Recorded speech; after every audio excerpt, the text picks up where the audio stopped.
নমস্কার, কৃষ্ণা টক্স বাংলা চ্যানেলে আপনাদের স্বাগত। আজকের ভাবনা, কি আমি পেলাম। এই ধরাধামে আমাদের আগমন খালি হাতে, আবার চলেও যেতে হবে খালি হাতে। তবুও সারা জীবন আমরা এক অদ্ভুত দৌড়ে লিপ্ত থাকি, আরও চাই, আরও চাই। কিন্তু দিনের শেষে যদি আমরা আয়নার সামনে দাঁড়িয়ে নিজেকে প্রশ্ন করি, এই জীবনে সব পাওয়ার ভিড়ে আসলে স্থায়ীভাবে কি আমি পেলাম, তবে উত্তর খুঁজে পাওয়া বড় কঠিন হয়ে পড়ে।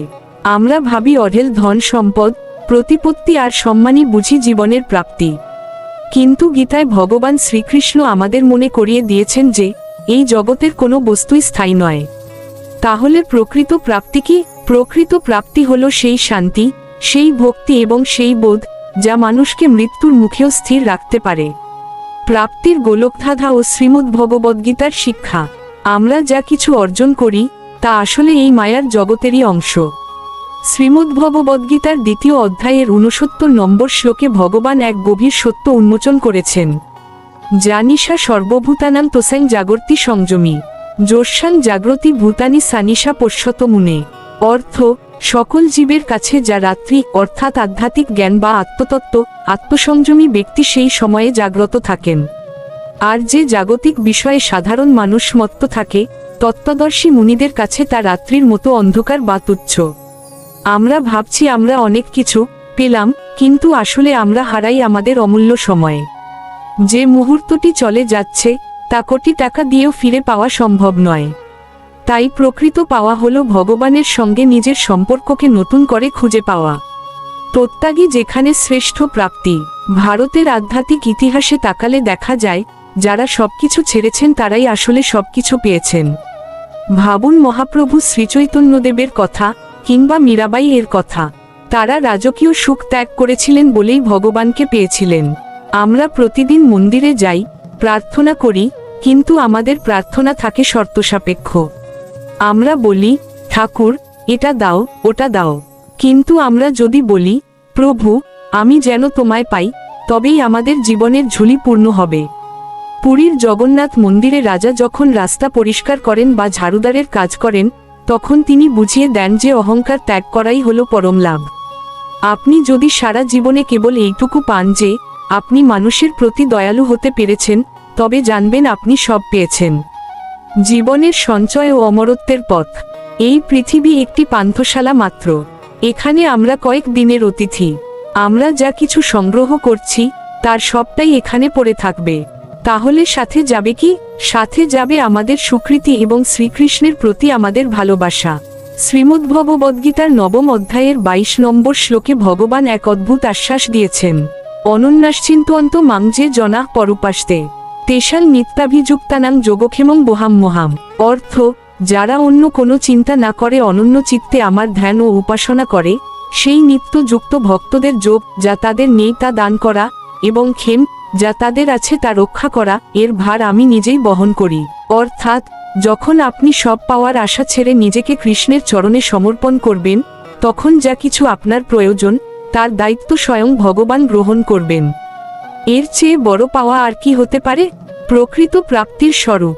বাস্তব জীবনে আমরা যখন কোনো নিঃস্ব মানুষের পাশে দাঁড়াই, তখন যে আত্মতৃপ্তি পাই সেটিই হলো আসল সঞ্চয়। স্বামী বিবেকানন্দ বলতেন, অন্যের জন্য সামান্য কাজ করাই হলো আসল জীবন, বাকি সব তো মৃত্যু। দক্ষিণেশ্বর বা বেলুর মঠের দিকে তাকালে আমরা সেবার যে আদর্শ দেখি, তাই আমাদের শেখায় যে দেওয়া মধ্যেই আসল পাওয়া লুকিয়ে আছে। পৃথিবীর সবচেয়ে বড় রহস্য হলো মৃত্যু। আমরা সবাই জানি আমাদের যেতে হবে, তবুও আমরা পার্থিব মোহে মগ্ন।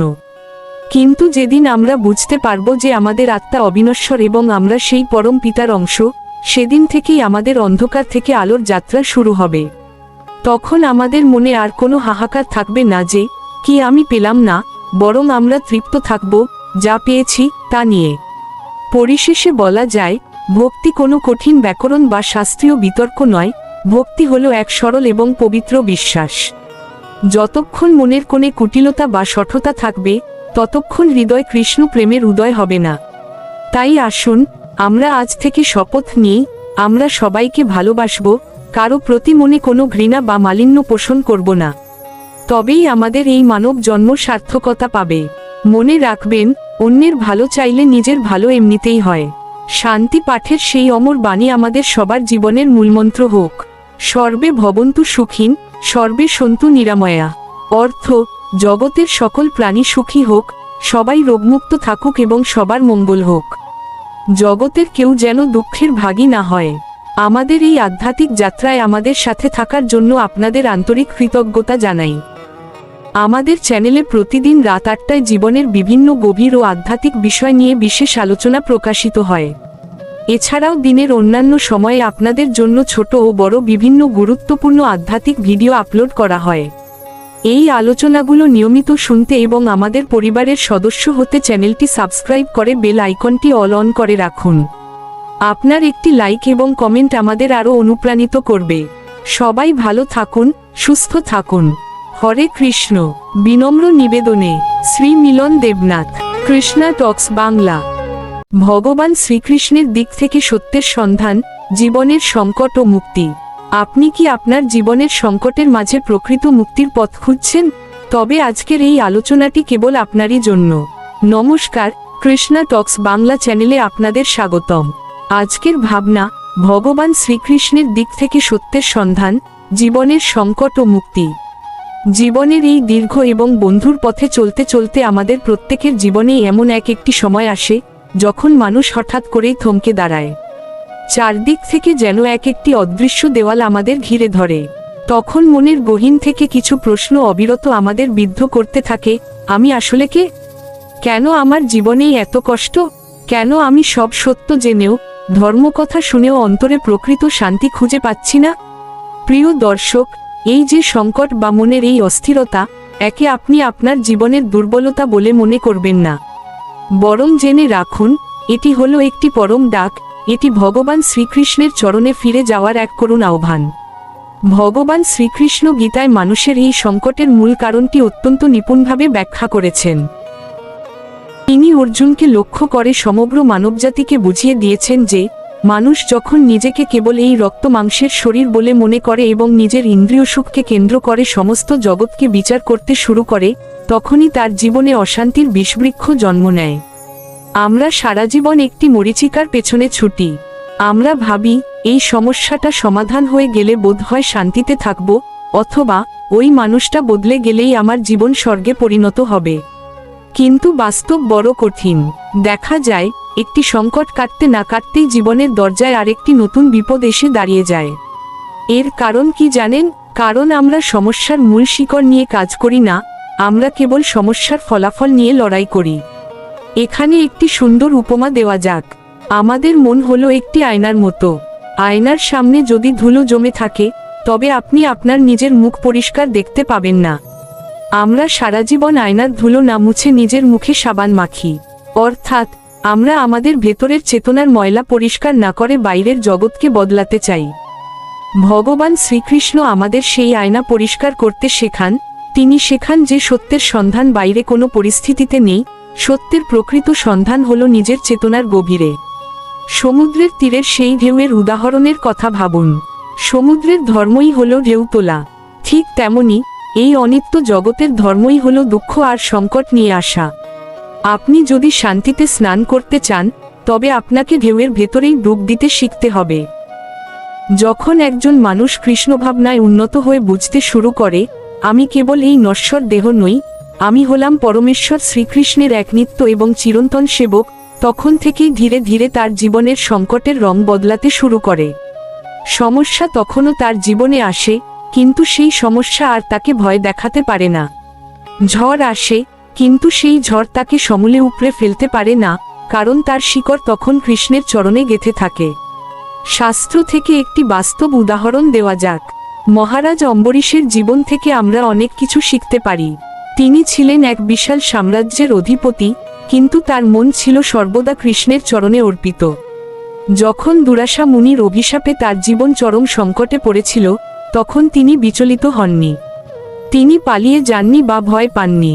তিনি জানতেন, বিপদ আসুক বা সম্পদ, সবই ভগবানের ইচ্ছা। এই যে অচলা ভক্তি এবং আত্মসমর্পণ, এটিই তাকে মুক্তি দিয়েছিল। আবার গজেন্দ্র মোক্ষ এর কাহিনীর কথা চিন্তা করুন। হাতি গজেন্দ্র যখন কুমিরের কবলে পড়েছিল, সে তার সমস্ত শক্তি দিয়ে লড়াই করেছিল। তার পরিবার, তার সঙ্গী সাথীরা কেউ তাকে বাঁচাতে পারেনি। যখন সে বুঝতে পারল তার নিজের শক্তি ব্যর্থ, যখন সে সম্পূর্ণ অসহায় হয়ে কেবল একটি পদ্মফুল নিয়ে ভগবানকে ডাকল, তখনই ভগবান নারায়ণ তাকে উদ্ধার করতে এলেন। আমাদের জীবনও ঠিক তাই। সংকটের সময় আমরা ভাবি আমার টাকা বাঁচাবে, আমার আত্মীয় বাঁচাবে, কিন্তু শেষ পর্যন্ত একমাত্র কৃষ্ণই আমাদের পরম আশ্রয়। সংকট আসলে আমাদের সেই অহংকার ভাঙার একটি প্রক্রিয়া মাত্র। ভক্তি মানে এই নয় যে আপনি আপনার পরিবার বা সমাজ ছেড়ে কোনো নির্জন পাহাড়ে পালিয়ে যাবেন। ভক্তি মানে হলো জীবনের প্রতিটি কাজ, প্রতিটি শ্বাস, এমনকি প্রতিটি কষ্টের মুহূর্তকেও ভগবান শ্রীকৃষ্ণের স্মরণে অর্থবহ করে তোলা। সংকট তখন আর বাধা মনে হয় না, বরং সংকট তখন এক পরম শিক্ষকের মতো আমাদের জীবনের ভুলগুলো শুধরে দেয়। আমাদের মনে রাখা দরকার, গীতায় শ্রীকৃষ্ণ কিন্তু যুদ্ধ থামিয়ে দেননি, বরং তিনি অর্জুনকে যুদ্ধের মাঝখানে দাঁড়িয়ে স্থির থাকার শক্তি দিয়েছিলেন।